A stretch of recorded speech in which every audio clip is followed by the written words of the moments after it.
Gravity क्या है और ये कैसे पैदा होती है। क्या आपने कभी सोचा है कि चीज़ ज़मीन पर क्यों गिरती हैं?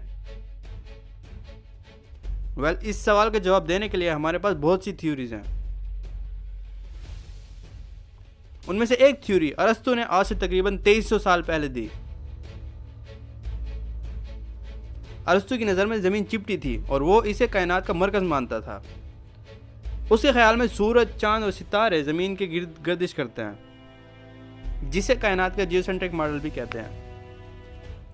और इस बात का जवाब देने के लिए कि क्यों चीज़ें ज़मीन पर गिरती हैं, उसका नज़रिया कुछ यूँ था कि दुनिया में हर चीज़ की एक कुदरती जगह है और चीज़ें या तो अपनी कुदरती जगह पर पड़ी रहेंगी या फिर उसकी तरफ हरकत करेंगी। मसलन जैसा कि कोई झूला करता है, अगर हम उसको उसकी मुतवाज़न हालत से हटा दें तो वो वापस अपनी जगह पर आने की कोशिश करेगा। अरस्तु के मुताबिक दुनिया में ज़्यादातर चीज़ों की कुदरती जगह ज़मीन है, तो इसलिए या तो वो ज़मीन पर पड़ी रहेंगी या फिर ज़मीन की तरफ हरकत करेंगी या उस पर गिरेंगी।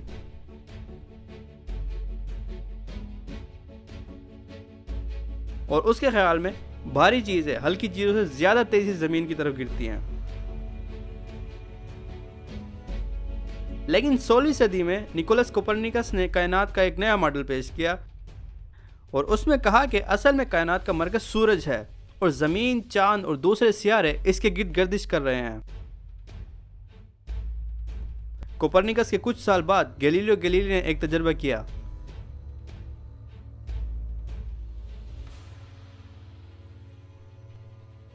उसने पीसा के लीनिंग टावर से दो चीज़ें फेंकी जो सेम मटेरियल की बनी हुई थी, लेकिन उनकी कमियत मुख्तलिफ थी, और देखा कि दोनों चीज़ें ज़मीन पर एक ही वक्त में पहुंची।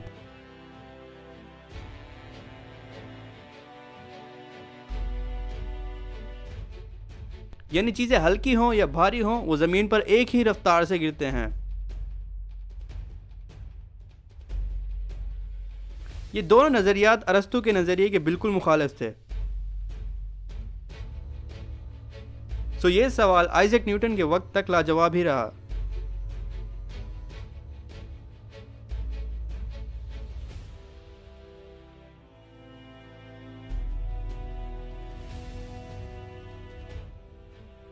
लेकिन जब न्यूटन ने एक सेब को दरख्त से ज़मीन पर गिरते हुए देखा तो वो सोचने लगा कि ऐसा क्यों हुआ। न्यूटन के कानून हरकत के मुताबिक कोई भी चीज़ उस वक्त तक हरकत नहीं करेगी जब तक उस पर कोई कुव्वत न लगाई जाए।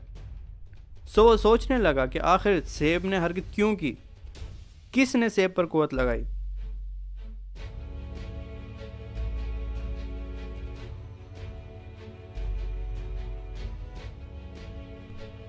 इस सवाल का जवाब देने के लिए न्यूटन ने एक नया कानून पेश किया, कानून तजाज़ुब यानी यूनिवर्सल लॉ ऑफ ग्रेविटेशन, जिसमें उसने कहा कि एक ऑब्जेक्ट या चीज़ दुनिया में मौजूद हर दूसरी चीज़ को अपनी तरफ खींचती है,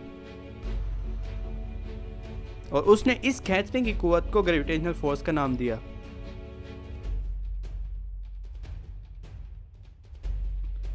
और ये खींचने की कुव्वत या कशिश उतनी ज़्यादा होगी जितनी किसी चीज़ की कमियत ज़्यादा होगी। जिस बारे में हम बात कर रहे हैं उसमें ज़मीन की कमियत ज़्यादा है, सो ज़मीन ज़्यादातर चीज़ों को अपनी तरफ खींचती है। इस तरह न्यूटन ने यह जवाब दिया कि ज़्यादातर चीज़ें ज़मीन पर इसलिए गिरती हैं क्योंकि ज़मीन उनको अपनी तरफ खींचती है, और उसने इस कशिश को ग्रेविटेशनल फोर्स का नाम दिया। ज़मीन के लिए सिर्फ ग्रेविटी का इस्तेमाल किया जाता है।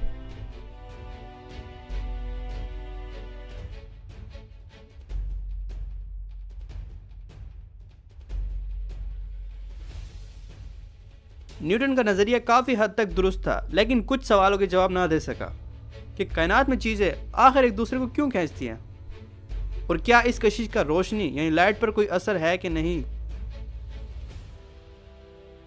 न्यूटन के मुताबिक ग्रेविटी का लाइट पर कोई असर नहीं है।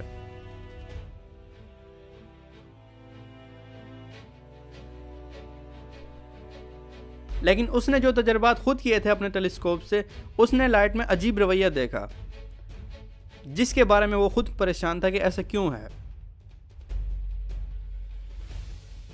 इन सवालों का जवाब देने और ग्रेविटी का एक बेहतर नज़रिया पेश करने के लिए 1915 में एल्बर्ट आइंस्टाइन ने अपने एक दोस्त मार्शल ग्रासमैन के साथ एक नया नज़रिया पेश किया जिसे जनरल थ्योरी ऑफ रिलेटिविटी कहा जाता है।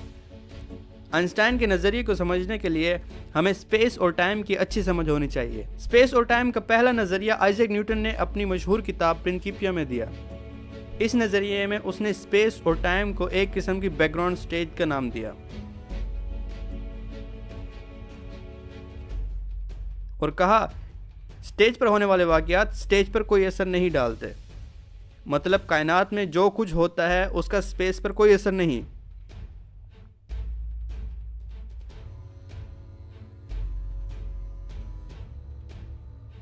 वक्त के बारे में न्यूटन का ख्याल था कि वक्त एक लामहदूद लाइन की तरह है जो शुरू से अज़ल से अबद तक चल रहा है और इसकी एक ख़ास रफ्तार है। वक्त किसी चीज़ पर मुनहसिर नहीं। अगर आप कायनात के किसी कोने में भी हैं तो वक्त की रफ्तार सबके लिए सेम होगी। इस ख्याल को आइंस्टाइन ने बाद में गलत करार दे दिया।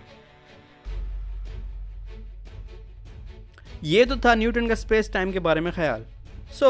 असल में स्पेस क्या है? स्पेस का नाम सुनते ही आपके जहन में जो पहली तस्वीर आएगी वो खला की होगी, लेकिन ऐसा नहीं है। स्पेस हर जगह मौजूद है। एक एटम के अंदर 99.99996% फ्री स्पेस है। अगर हम ज़मीन से सारी स्पेस ख़त्म कर दें तो ज़मीन का साइज़ एक सेब के बराबर हो जाएगा। आखिर स्पेस क्या है? क्या हो अगर हम दुनिया से हर चीज़ निकाल दें, हर एटम, बिल्डिंग, सियारा, गैलेक्सी वगैरह? आप सोचेंगे अब तो कुछ नहीं बचा, लेकिन यह सच नहीं है। हमारे पास स्पेस बच गई है। जैसे दुनिया में दूसरी चीज़ें हैं और उनकी अपनी अपनी खसूसियात हैं, इसी तरह स्पेस है। इसे समझने के लिए एक फ़िश टैंक की मिसाल ले लें। टैंक में जो फ़िश है वो जाहिर करती है कायनात में मौजूद किसी भी चीज़ को, यानी कोई सियारा वगैरह, और जो पानी है वो जाहिर करता है स्पेस को। जैसे पानी की अपनी खसूसियात हैं, इसी तरह स्पेस की भी अपनी खसूसियात हैं।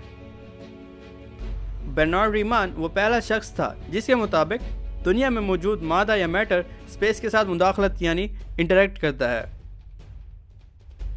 और इसकी वजह से स्पेस बेंड हो जाती है। जबकि आइंस्टाइन ने कहा कि स्पेस और टाइम दो अलग चीज़ें नहीं हैं, बल्कि दोनों एक दूसरे के साथ जुड़े हुए हैं।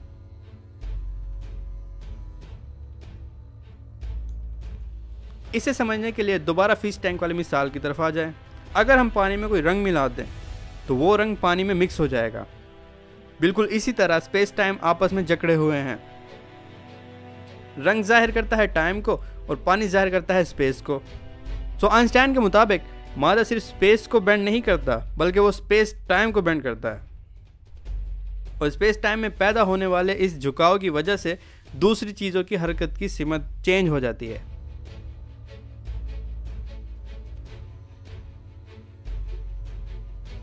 इस बात को समझने के लिए सिमुलेशन मुलाहिजा करें। अगर स्पेस टाइम में कोई और सियारा या सितारा ना हो तो ज़मीन एक ही सिमत में हरकत करती रहेगी। अगर यहाँ कोई और सितारा मौजूद है यानी सूरज, तो उसकी वजह से पैदा होने वाले झुकाव की वजह से ज़मीन सूरज के गिर्द गर्दिश शुरू कर देगी। आइंस्टाइन ने कहा कि जिस चीज़ को हम एक क़ुव्वत कशिश समझ रहे थे वो सिर्फ एक ऐसा असर है जो कि स्पेस टाइम में झुकाव की वजह से होता है। यानी ग्रेविटी कोई क़ुव्वत कशिश नहीं, बल्कि स्पेस टाइम में पैदा होने वाले झुकाव का एक असर है। इस नज़रिए ने यह पेशगोई भी की कि अगर ग्रेविटी कोई फोर्स नहीं बल्कि सिर्फ झुकाव की वजह से पैदा होने वाले एक असर का नाम है, तो इस असर से रोशनी भी मुतासिर होगी। इस बात को समझने के लिए इस सिमुलेशन पर नज़र डालिए। फ़र्ज़ करें कि आप किसी दूर सितारे को देख रहे हैं और आपके और सितारे के दरमियान सूरज है। सितारे से आने वाली रोशनी जब सूरज के करीब से गुजरेगी तो स्पेस टाइम में झुकाव की वजह से उसकी सिमत बदल जाएगी। इस असर को ग्रेविटेशनल लेंसिंग इफेक्ट कहा जाता है, क्योंकि इसमें ग्रेविटेशनल पुल एक तरह से रोशनी के लिए एक लेंस की तरह काम कर रहा है। यह इफेक्ट देखने में कैसा होता है उसे देखने के लिए इस सिमुलेशन पर नज़र डालें। इसमें एक गैलेक्सी एक ब्लैक होल के करीब से गुजर रही है।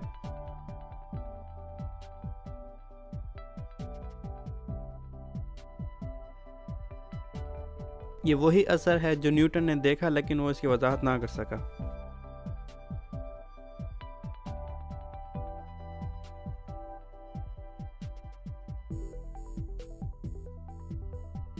आज की हमारी वीडियो का कंक्लूजन ये है कि ग्रेविटी कोई फोर्स ऑफ अट्रैक्शन नहीं, बल्कि एक इफेक्ट है जो कि स्पेस टाइम में झुकाव की वजह से होता है।